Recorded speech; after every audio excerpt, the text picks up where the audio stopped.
The Catholic Morning Show. I think maybe we need to go find some old football pictures of everybody involved in Iowa Catholic Radio. We could put that up there, maybe auction them off, right? Just who would like an 8x10 poster of Bo Bonner and Joe Stopulus in their high school football uniforms? The answer is no one. It would raise no money, but it's a good thought. Join us tomorrow when we'll talk to Deacon Randy Keel and Marcus Grody. Right now, we are closing in on the end of the day. Let's turn to our final guest, Michele Sagarino, president of Cross Catholic Outreach.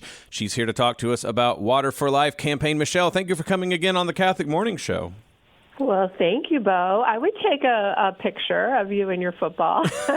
Well, we can arrange that later. I got to go find it myself. So if people aren't familiar with Cross Catholic Outreach, could you give an explanation of what you all do, just real quick? Of course. Cross Catholic Outreach, we're an official Catholic ministry, and we partner with bishops, priests, and sisters all around the world to help the poorest of the poor. We help them not only with material needs, such as water wells, that we're going to talk a little bit about today, or housing and food, but also come alongside the church so that they can spiritually embrace these communities. Those two together are what we believe creates true, lasting change. So the Water for Life campaign, hopefully when people think about almsgiving here during Lent, this is something that might come to mind. Of course, water is something that so many of us just assume to have an access to clean water, abundant water, water to even use frivolously, to be honest. But when it comes to the poorest parts of the world in the most difficult circumstances, water, not only elemental, but sometimes the difference between a flourishing life and one that's much, much, much more difficult. Can you tell folks about what the Water for Life campaign is all about? Oh, yes. Well, the Water for Life campaign, it does, you're right, tie in so well with this Lenten season. Our tagline is pray, fast, and share a glass. Why? Because over 2 billion people do not have access to clean water. And the Lord has really called us now to focus within sub-Saharan Africa, where I think it's around 400 million do not have access. Such a big part of that worldwide need. And I've seen firsthand what not having water looks like, and it's not pretty. Poverty is not a pretty sight, and water is an essential. So many of these families throughout the 5 countries that we are working in, Malawi, Kenya, Zambia, Eswatini, Ghana, those areas are so remote, and women and children are walking for hours just to get water. And Bo, it's not clean water. It's murky ponds. It's holes in dry riverbeds that they've dug in where orange water is springing up. It's the same water that animals are using, that they're washing their clothes in. So we really felt called to change that and to bring in hand pumps in some areas, large water towers that are full systems for 2,000 to 7,000 people. And it totally is going to change their lives. It's a big campaign, and we so need the help. We're out there now trying to do 197 of these water systems.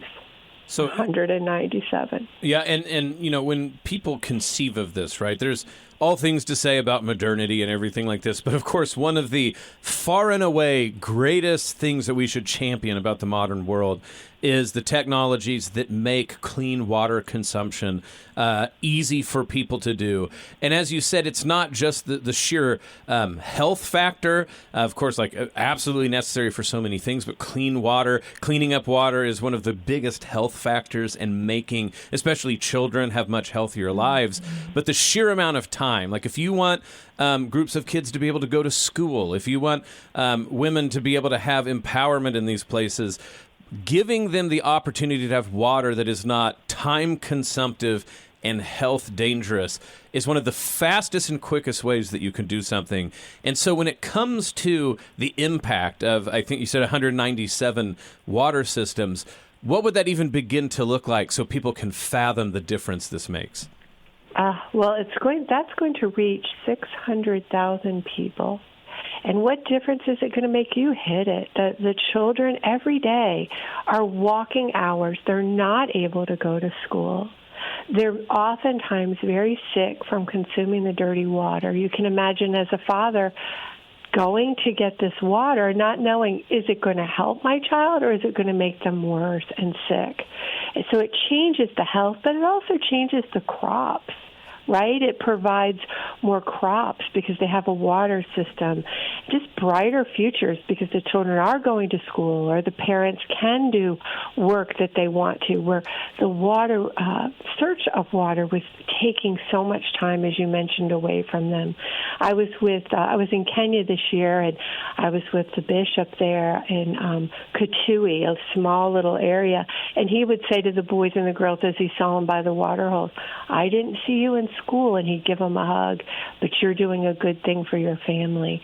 He realizes that. And if the kids do get to school, they're so tired by the time they get there that they can't really focus. So when we travel these villages, so many times they say, water is life. And it is. It is. It's life, as we know, right? Water is talked about in the creation story.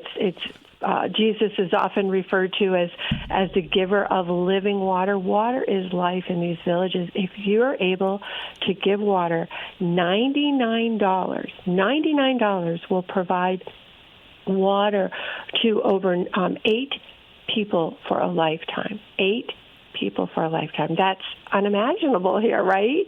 So you really could change someone's life, and that's what we want to do this Lent, is draw closer to our Lord by serving our brothers and sisters, and that's what our Catholic Church is doing. So, yeah, you mentioned Kenya. The press release I'm reading here talks about Malawi. It talks about different places like Zambia, all throughout the world where this access can be life-changing. But you can make a difference here in Des Moines, wherever listeners are listening, the Des Moines area, the Iowa area, or people abroad. So if people want to make a massive difference in the poorest of the poor, because water poorness is a very difficult poverty, it doesn't take a lot of our resources to help. Where can people go find out more about this and start to contemplate and prayerfully consider what they might do in terms of donations if they're so moved? Oh, thank you. If you go to crosscatholic.org, it's right on our homepage, and you're going to see Water for Life. And as I said, any gift amount would help. $99 for 8 people. What a beautiful way to change lives. And this campaign is a huge step out in faith. It's over $8 million to provide the water for 197 wells. And we're also working alongside a health center. Because many times when people go to these hospitals, these little centers, these little kind of outposts, they're bringing their own water to give birth to their child, dirty water. So it's going to change the health of so many people. I really hope your listeners can join us in this Lent season and provide water for life. Absolutely. We appreciate you being able to give opportunities to give during Lent, but also just to give to, obviously, our Catholics, brothers and sisters, all these dioceses, but also just all humans in need in the places that Cross Catholic Outreach works. So crosscatholic.org, the Water for Life campaign. Michele Sagarino, president of Cross Catholic Outreach, thank you for coming on the Catholic Morning Show. Well, thank you, Bo, for always being an ambassador for those in need. We love the partnership. Well, we appreciate it beyond measure. Thank you very much. Listen to the Catholic Morning Show weekdays at 7 a.m. Central on the Iowa Catholic Radio Network, iowacatholicradio.com, or the Iowa Catholic Radio app.